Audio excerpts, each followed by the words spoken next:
após a gente ter falado aí nas 4 aulas, né, sobre a questão religiosa no Brasil, o Brasil encontra um aspecto de promessa divina, né, de a terra prometida, né, a espiritualidade cristã particularmente.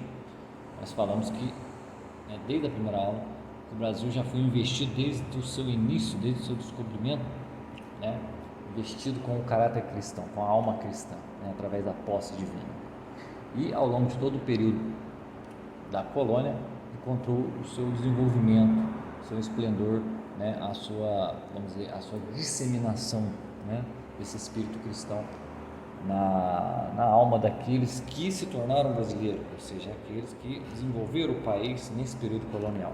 Né? A gente falou também sobre a importância da conversão aos índios, né, àqueles habitantes que aqui estavam vivendo uma situação de selvageria, ou seja, vivendo em condições quase que animalescas dentro de um cenário selvagem mesmo, né, silvícola, né, e sofrendo uma crise humanitária e espiritual incrível, né? Então, falou também de como foi importante a chegada aqui da igreja, a chegada aqui do espírito cristão para renovar as esperanças dessa gente, para tirá-las daquele abismo onde elas se encontravam, né? E depois desse período colonial, depois de todo esse processo de tentativa de conversão ao silvícola e etc, a gente falou que a igreja encontrou o seu esplendor durante esse período colonial, vindo a ser depois assimilada pelo Estado imperial que aqui se formou, né, no início do século XIX. Então a gente chamou aquilo de um fenômeno que a gente chamou de antropofagia espiritual, mas eu prefiro trocar para clericofagia espiritual. Por quê? Porque a igreja foi assimilada enquanto instituição, certo? Embora o espírito da igreja, a igreja enquanto um sinal invisível na alma das pessoas, continuou, né, de certa forma, presente no país e não deixou de existir mesmo com a proclamação da República. Mas com a proclamação da República, o espírito, vamos dizer assim, né, indiferente à religião, se oficializou. Ou seja, se por um lado a igreja ganhou uma certa liberdade em relação ao Estado, coisa que não tinha, porque ela estava amarrada, escravizada pelo poder do império, através do regalismo, da supressão das ordens religiosas, etc., da própria corrupção do clero, em vários sentidos, da covardia, né? E com a chegada da República, o Estado toma o seguinte partido em relação à religião: a gente não tem uma religião oficial, a gente dá liberdade de culto à igreja, de organização e tudo mais, sintam-se livres, mas Estado é Estado, igreja é igreja, nós queremos ter no máximo aqui uma relação cordial, certo? Mas com o passar do próprio século XX, a gente vê que, né, como é que a gente desemboca aqui no século XXI, num Estado completamente ateu, né? Não podemos nem chamar o Estado brasileiro mais de Estado laico, um Estado completamente ateu, né? Principalmente quando se trata da religião cristã. Então o Brasil, que ele veio, né, pelos mares, né, o espírito cristão veio pelos mares e edificou o Brasil, né, e construiu aqui uma nação, bem ou mal uma nação cristã. Depois esse espírito começa a ser suprimido pelas ideias positivas, materialistas, esotéricas, maçônicas, etc., né? Nos 800, né, como diz ali nas academias, e nos 900, né, se estabelece aqui vamos dizer, um Estado moderno, completamente moderno, né? Onde a religião, principalmente a cristã e católica, nada mais é do que uma das múltiplas expressões de fé, e fé é da cabeça de cada um tem a sua fé, a sua crença, e essa é a postura do Estado em relação a esse tipo de coisa. Mas nós acreditamos que no Brasil existem sinais bastante misteriosos sobre como a graça opera no meio disso tudo, né? No meio dessa loucura que é o Brasil, né? Que talvez seja a nação mais contraditória, né? Onde os opostos eles são mais radicalizados e convivem ao mesmo tempo milagrosamente, né? A prova disso é que até hoje tem a Igreja Católica aqui no Brasil, com todas as dificuldades que se impõem a ela.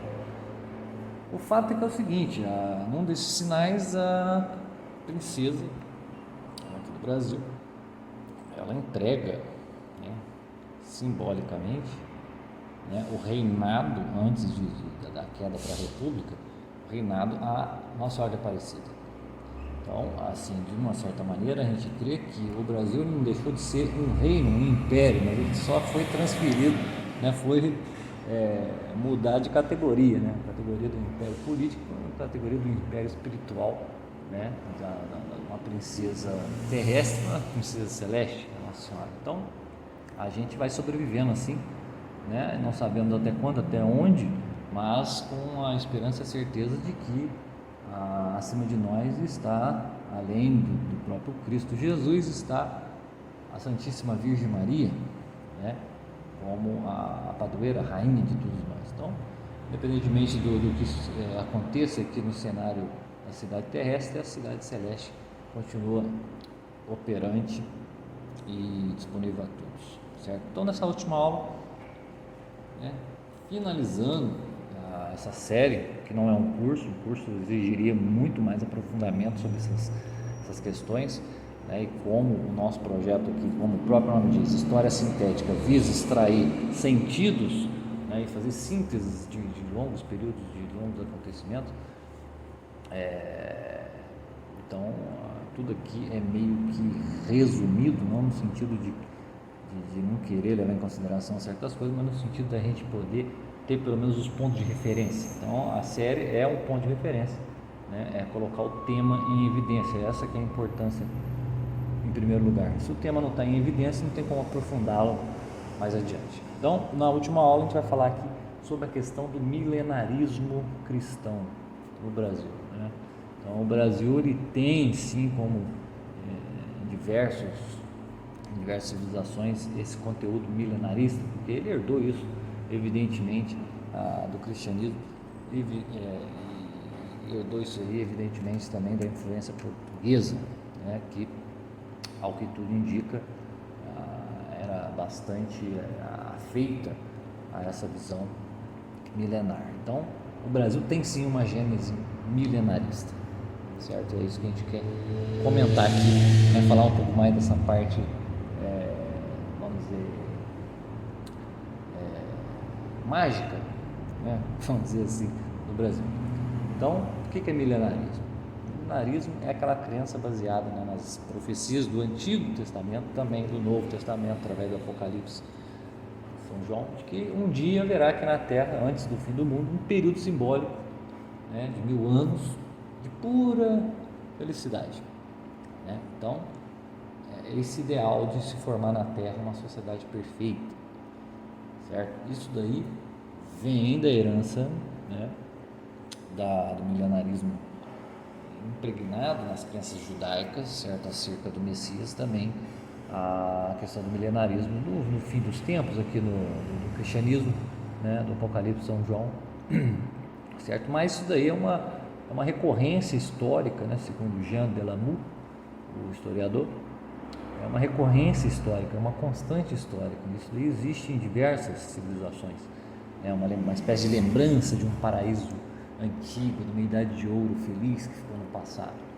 né? Então isso existe em tribos africanas, australianas, em tradições aí espalhadas aí por diversas civilizações, Japão, a própria Grécia e Roma, até nas Américas e tudo mais. Então, essa questão do milenarismo, essa esperança por um mundo melhor, né, mesmo que ele seja uma promessa futura ou que ele seja um retorno a um estado ideal do passado, é uma constante histórica. Então, isso daí também, né, claro, existe aqui, né? Mas no nosso contexto, e no contexto principalmente português, que foi o que descobriu aqui, né, o que chegou no Brasil, estabeleceu no Brasil, tudo indica que isso está enraigado na questão do profeta Daniel, né, que naquele período, né, como a gente pode ver na Bíblia, interpretou lá o sonho do rei Nabucodonosor e profetizou a formação daquilo que ele chama de, daquilo, quinto império universal, né, que ia vir no fim dos tempos, né, após a sucessão aí, dos 4 impérios. Então isso daí percorreu a imaginação não só dos judeus, mas também dos cristãos, né, vendo ali uma relação simbólica e tipológica, né, em relação ao reino do Espírito Santo, ao reino da igreja, né, ao Cristo, ao próprio Cristo, a própria ação do Cristo no mundo. Então o quinto império seria o império da igreja, o império do Espírito Santo enviado por Cristo após a sua encarnação, certo? Então, tomando isso como ponto de partida, a gente vê lá na história que São Bernardo de Claraval, né, que era um homem incrível, né, um santo, tinha uma enorme influência junto ao Papa da época. Ele, por exemplo, né, em relação ao que é Portugal, ao que foi Portugal, viria a ser Portugal, ele foi o que encarregou o seu próprio primo, Henrique de Borgonha, a formar isso que nós chamamos Reino de Portugal. Inclusive o nome Portugal vem do Porto do Graal, ou seja, o lugar que supostamente deveria ser construído, criado para guardar e deixar salvo ali relíquias sagradas, né? Então, São Bernardo de Claraval, ele foi um dos que tiveram essa ideia de formar uma frente de defesa contra, né, os inimigos que viessem, por exemplo, a colocar em risco essas relíquias sagradas, e também em relação ao islamismo, né, que vinha ali do norte da África, né?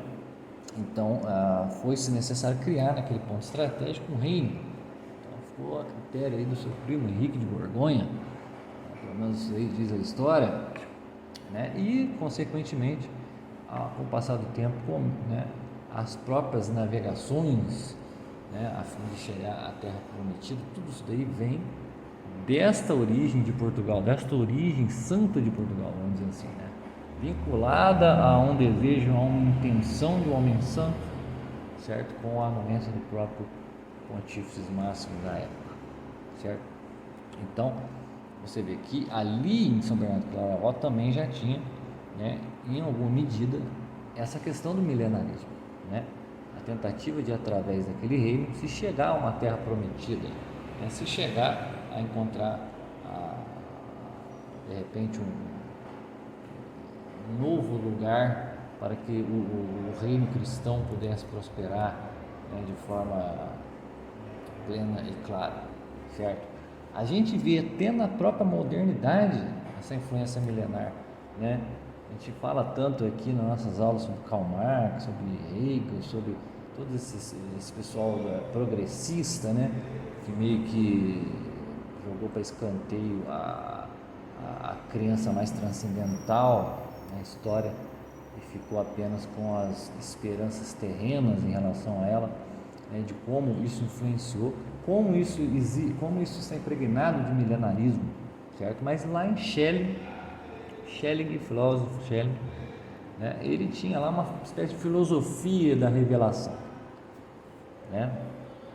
Como se Pedro fosse o apóstolo do Pai, Paulo o do Filho e João do Espírito Santo. Então, o primeiro vai representar aí a idade do catolicismo, né? Então, Pedro representa a época católica, né? Paulo, a época protestante, né? A idade protestante. E João, né, vamos dizer, seria a religião perfeita da humanidade, não necessariamente uma religião cristã, mas a religião do puro espírito, ou seja, que transcenderia essas duas, essa questão antitética entre catolicismo e protestantismo, né? Então, ambas, vamos dizer, se fundiriam dentro de uma religião perfeita. Isso aí está em Schelling, isso aqui é uma coisa milenarista, né? Lembrando que milenarismo em si mesmo não é ruim, né? Então, um aspecto positivo, verdadeiro, um aspecto negativo, ilusório, né? Então, o próprio Jean Delamou, né, tem um trecho que ele diz assim, ó, abre aspas: as expectativas milenaristas tornaram-se laicas pouco a pouco, aderindo à ideologia do progresso. Priestley esperava que viessem 1000 anos de felicidade na sequência da Revolução Francesa, e foi ainda a tradição milenarista que inspirou Pierre Leroux, inventor da palavra socialismo, ao escrever: o reino de Cristo está prometido para a terra. Então você já vê aí, que da tradição judaico-cristã o milenarismo ele começa a se despir da sua influência espiritual e começa a aderir apenas ao plano da matéria e da temporalidade, certo? Então, ao longo da história, o milenarismo ele é uma constante, está sempre presente dentro da construção dos povos, dentro da alma das pessoas, né? Então, evidentemente, o milenarismo também, vamos dizer, é algo presente na estrutura brasileira, na estrutura espiritual brasileira, na estrutura civilizacional. Porém, antes do descobrimento, antes do Brasil se iniciar, até ali a posse divina, a conversão sulfícola e o esplendor da época colonial, e depois a sua clericofagia do império, etc., até chegar nesse ponto de indiferentismo religioso, né, onde o milenarismo ele impera mais como expectativas de realmente a construção de um mundo novo, longe dessa velhacaria, vamos dizer assim, católica ou cristã, ou o que seja, longe da moralidade antiga, né? Isso daí já estava impregnado nos descobridores, né? Esse milenarismo cristão, que basicamente foi impulsionado por Joaquim de Fiore, né, na sua doutrina das três idades. Ele influenciou toda a cultura europeia, né, na espera convicta da parousia, né, do culto do próprio Espírito Santo, que ganhou lá em Portugal uma força muito grande, muito mais do que nos outros reinos europeus. Então, Joaquim de Fiore, né, foi uma figura que influenciou por demais, né, a mente, as almas daqueles portugueses, inclusive dos reis, certo?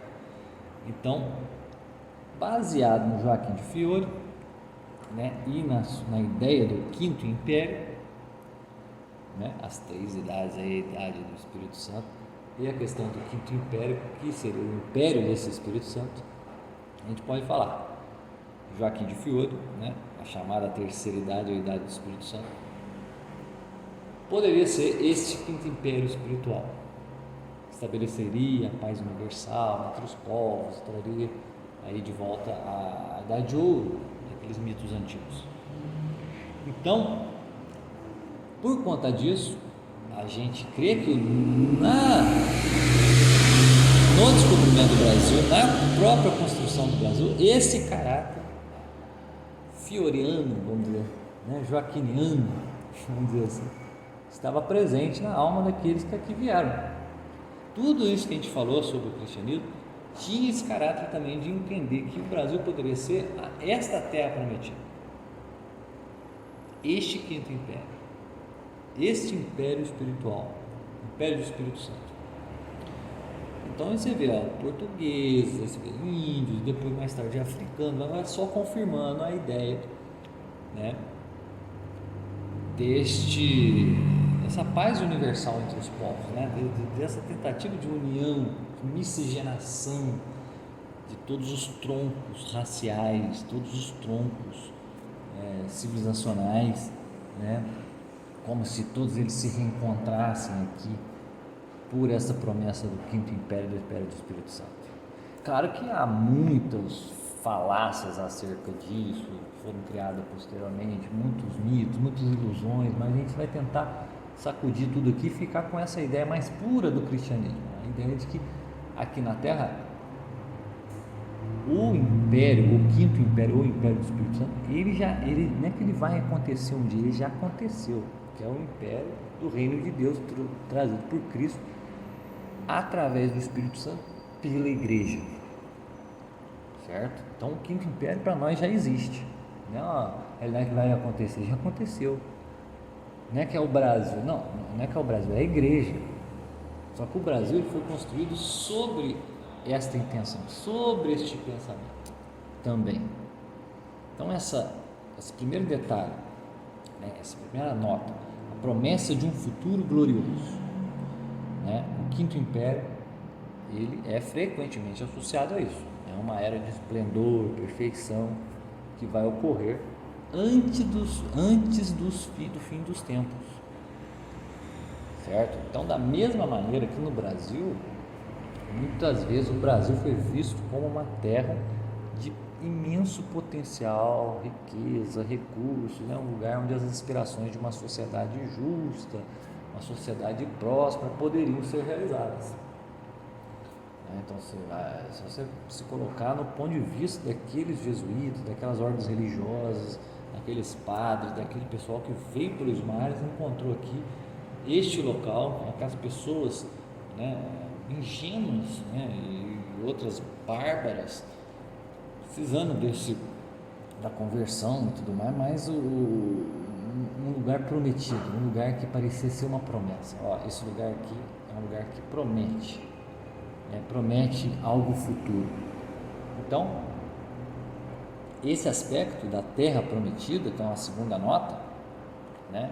A terra prometida pelo qual a promessa de um futuro glorioso viria a se concretizar, faz do quinto império, né, algo que tem suas raízes, claro, nas profecias bíblicas, né? Faz esse quinto império ser comparado à chegada do reino de Deus na terra. Então, quando chega aqui os portugueses, quando chega aqui a igreja, é o reino de Deus chegando aqui na terra prometida, certo? Como, né, o batismo, como o sacramento, como chega para a alma, né, para a alma do homem individual, né, como se ela fosse uma terra onde esse espírito adentra e fecunda. Certo? Como o Espírito Santo fecundou Maria Santíssima e trouxe o Cristo. Então, da mesma forma, o Brasil, ele foi visto, ele pode ser visto por muitos de nós como essa terra prometida, também, sob este ponto de vista, né?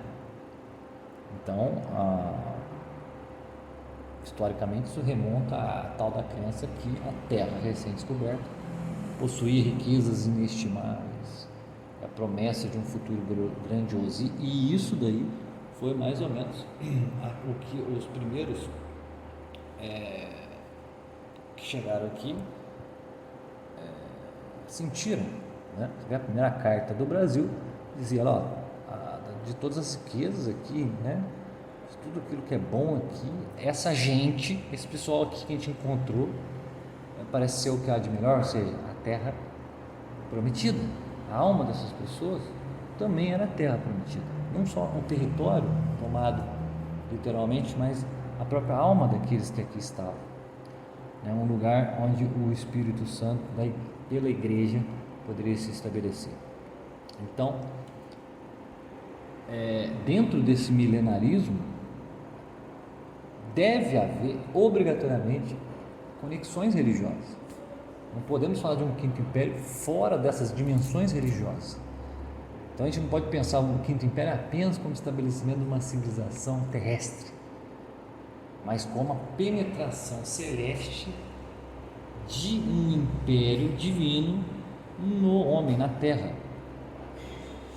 Então este quinto império ele tem que estar enraizado neste pensamento religioso, nessa tradição religiosa, que é o catolicismo, né? E o Brasil tem essa profunda e histórica catolicidade inseparável. Então o Brasil só pode ser pensado dessa forma enquanto civilização católica, certo?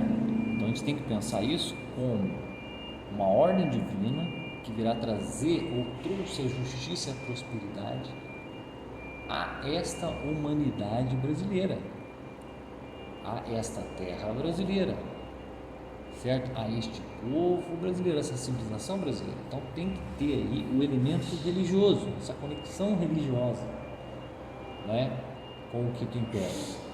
ou como Império do Espírito Santo, e não apenas a visão marxista, hegeliana, kantiana, positivista, e maçônica, globalista, etc., que vê, né, vamos dizer, esotérica, que vê o Quinto Império como o Império da Era de Aquário, sei lá, que está por vir. Né? Claro, há também um traço de idealismo e utopia, né? Tanto o Quinto Império quanto o Brasil, né, como uma terra de possibilidades infindas, né, remetem, claro, a uma série de ideais utópicos, né, que evidentemente inspiram sonhos de sociedades perfeitas, que é um risco, que é um perigo, né? Sociedade perfeita, livre de desigualdade, livre de conflito. Isso é utilizado até hoje, uma politicada aí, para enganar bobo, certo? Por quê? Porque esse idealismo e essa utopia está contida no poder do milenarismo. E quando ele foge da sua convicção religiosa, né, e vamos dizer agostiniana, né, aquela visão da cidade celeste penetrando a cidade terrestre e inspirando nela a graça, e quando você separa essas duas coisas e fica só com uma ou com a outra, você acaba, né, desconectando, né, realmente a essência católica, a essência cristã da coisa, certo? Então, promessa de um futuro glorioso, terra prometida, uma conexão profunda com a religiosidade, né? O perigo de uma ideologia, um idealismo, uma utopia, certo? E principalmente isto voltado para a questão da união dos diversos povos, né? O Brasil como um mito de todos os povos, faz com que a ideia do Quinto Império, né, seja também uma ideia perigosa, né? O Brasil enquanto promessa pode ser algo perigoso também. A gente começar a acreditar que o Brasil vai ser aqui, né, de repente uma nação sem males, uma nação perfeita na terra, e não é bem isso o que o milenarismo cristão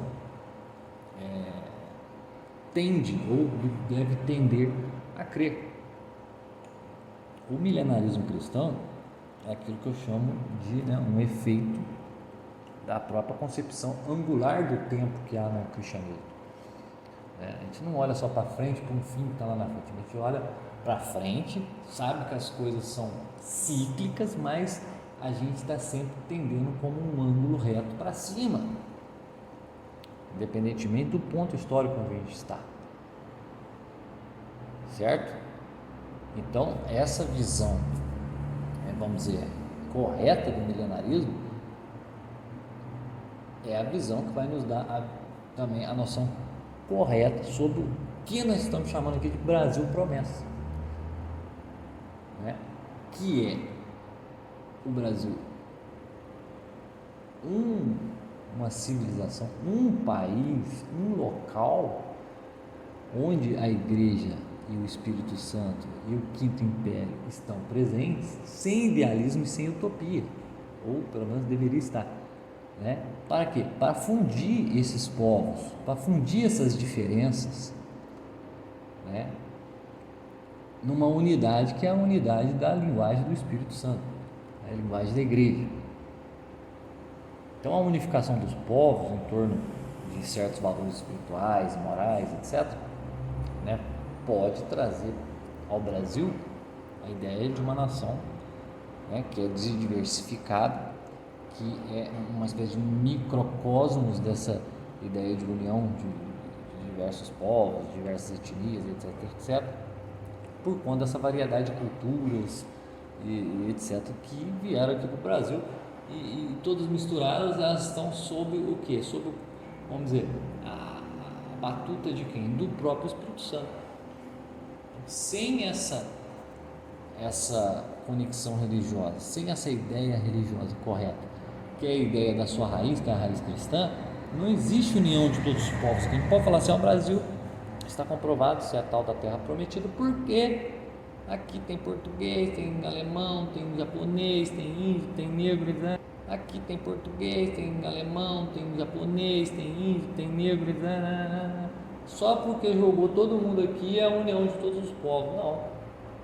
é a união de todos os povos, de todas as línguas, de todas as raças, dentro do espírito cristão. Fora disso, o Brasil não tem promessa, o Brasil não é prometido, o Brasil não é quinto império, não é nada disso. O quinto império é a igreja, não é o Brasil.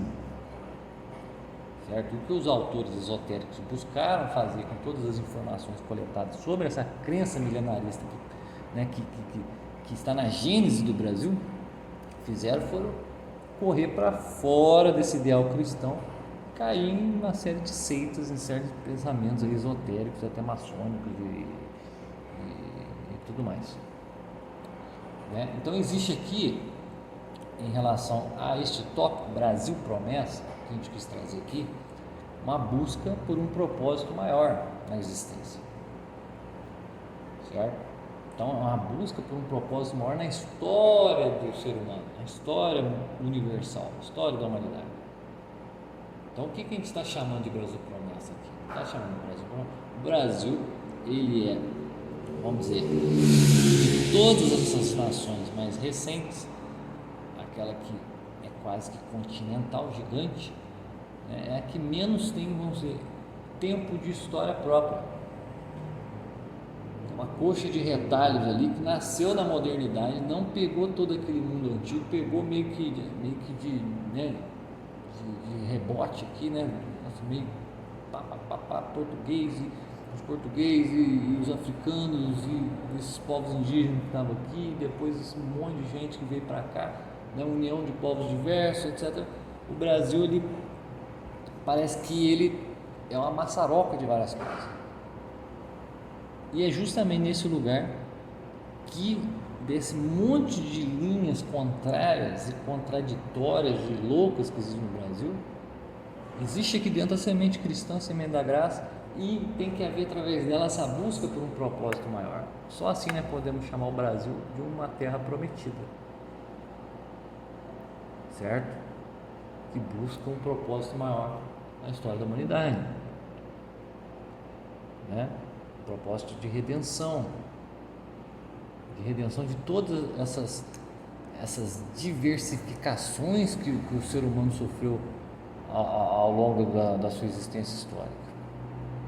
Então, o Brasil, sendo uma terra prometida, pode ser vista como um destino, a terra que carrega um destino, um significado profundo dentro dessa narrativa global histórica. Qual o papel do Brasil? Não sabemos. A gente não sabe o que o Brasil vai representar daqui para frente. A gente sabe o que aconteceu até então, até chegar neste momento atual.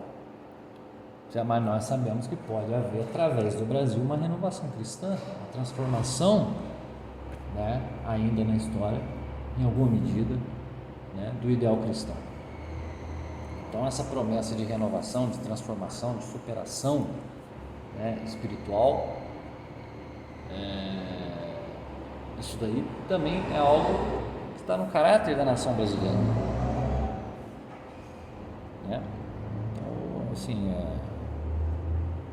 a gente tem que pegar todas essas linhas, né, que vieram da tradição europeia, vamos dizer, da tradição cristã portuguesa, todas essas influências. Você vê que no século VI, São Brandão, né, em busca das Ilhas Afortunadas, que era o mesmo que falar Ilha do Brasil, né, porque eles falam que o Brasil vem do nome brasa, né, por causa da cor do pau-brasil, etc. O Brasil, ele tem uma raiz ali que parece no sentido irlandês, né? A raiz bras significa nobre, encantado, sortudo, feliz, afortunado, né? Então essa palavra aí, bras, já vinha aparecendo nos mapas medievais na época. São Brandão, no século VI, ele foi atrás dessas ilhas afortunadas, né? Então diz que ele, com a turma dele, andou aí durante quase 7 anos pelos mares aí, e descobriram terras ali que existiam no Atlântico, né? famosas Ilhas das Delícias, né, ou do Paraíso. Então São Brandão ali com a sua equipe de monges, né, segundo consta, seus diários conseguiram atingir aquilo que chamaram de terra repromissiones, ou seja, o paraíso, terra prometida, uma terra de incrível beleza e vegetação luxuriante, inebriante. E muitos dizem que, né, essa terra, esse Brasil, esse paraíso aí, já foi descoberto já há muito tempo, né, por fenícios, até por judeus na época de Salomão, mas também por São Brandão no século VI. Inclusive tem aí algumas teorias de que o próprio reino de Portugal já havia descoberto o Brasil através de um outro Brandão, que era o Sancho Brandão, né, que foi navegando ali pelo Cabo das Tormentas, né, o Cabo da Esperança, hoje em dia, e dali ele percebeu que ali não era o fim do mundo, né? Não tinha um abismo ali, né? Que o pessoal tinha medo de passar ali naquele pedaço ali e cair lá embaixo, né? Por conta de situações imprevistas na navegação, ele acabou indo para aquele lado e viu que não, realmente aqui não tem abismo nenhum. E na volta, né, por conta talvez de problemas de percurso, né, de tempestades marítimas, etc., foi parar possivelmente aqui no Brasil, chegando a informar a coroa portuguesa, e apenas 200 anos depois, com Pedro Álvares Cabral, realmente eles vieram para cá estrategicamente, né, enfim, para, entre aspas, descobrir essa tal da terra já foi descoberta por eles próprios através de Sancho Brandão. Também são teorias, também são questões interessantes, né, sobre essa origem do Brasil. Mas o Brasil, de certa maneira, ele já foi profetizado. Muitos profetas, místicos, etc, literatos, políticos, muita gente já viu no Brasil uma espécie de terra prometida do futuro.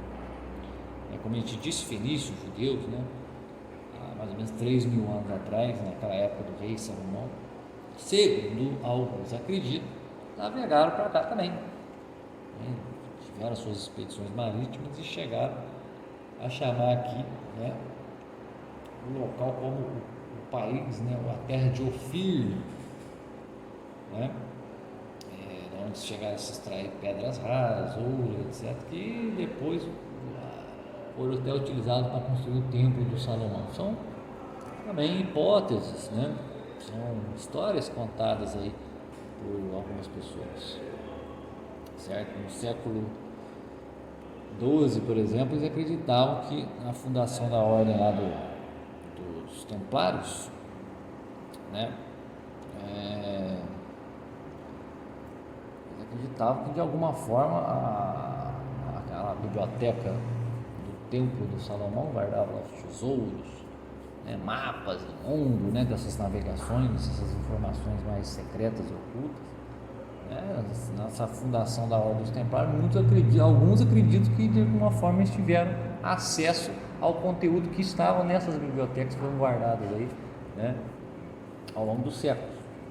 Também são hipóteses, né, são conjecturas, né? Então, quer dizer, o próprio William Blake, uma série aí de autores, né, literatos também levaram essa questão do Brasil aí a esse sentido de um lugar que de certa maneira é um lugar de esperança e promessa, certo? Mas para nós aqui fica aí a dica, né? Fica aí o tema em aberto, certo? O milenarismo brasileiro, que no caso, em relação ao Brasil, é uma teia muito complexa de crenças, influências históricas, né? Então é uma espécie de sonho que vai ecoando nas próprias tradições aí de todos esses povos que estão aqui no Brasil, na religiosidade e na própria narrativa histórica do Brasil. Então o Brasil ele tem essa essa raiz aí, né? Vamos dizer, de uma terra prometida, uma terra de delícias, uma terra pura, uma terra virgem, né? De um grande local para que, né? Uma matéria-prima, onde o Espírito vem, fertiliza e torna aqui, vamos dizer, o reinado do Espírito Santo na Terra. O Brasil tem esse aspecto também, certo? E eu prefiro ver ele com esse aspecto, com essa questão da promessa. Veio desse país muito nobre que era Portugal, veio enquanto uma ideia de um país, de uma civilização, uma promessa de futuro, certo? Tentativa do estabelecimento de um quinto império, um império espiritual. Tudo isso daí está na raiz, está no Gênesis, né, milenar do Brasil, excluindo aí as facetas mais esotéricas, mais esdrúxulas da coisa. Vamos ficar e vamos fechar aqui com a seguinte ideia: a igreja, ao chegar no Brasil, ela estabelece aqui realmente o seu quinto, ela se estabelece aqui como o reino do Espírito Santo, como o quinto império, certo? A promessa, né, ela vem aqui para cumprir uma promessa aqui, como foi cumprido em outros lugares. Não é que no futuro vai ter a promessa cumprida, já foi cumprida aqui, só de chegar aqui, se estabelecer aqui e criar essa civilização cristã. Quantas almas não foram salvas aqui? Quantos santos não foram feitos aqui? Certo? Então, só por isso a gente já tem que agradecer a Deus e saber, ó, a gente está no Brasil, é um país, é uma promessa, prometido ao Espírito Santo, o reino do Espírito Santo, né? E parte do quinto império, que é o império do reino de Cristo, né? Mas não simplesmente como o Pierre Leroy, inventor da palavra socialismo, queria dizer, né? A justiça terrena, não, a justiça celeste, né? Divina, né? Regendo aqui a terra. Então, vamos ficar por aqui, já falei demais, e muito obrigado a todos. Vamos deixar uma breve bibliografia aí na descrição aí da playlist da nossa série, e até a próxima. Obrigado a todos, valeu.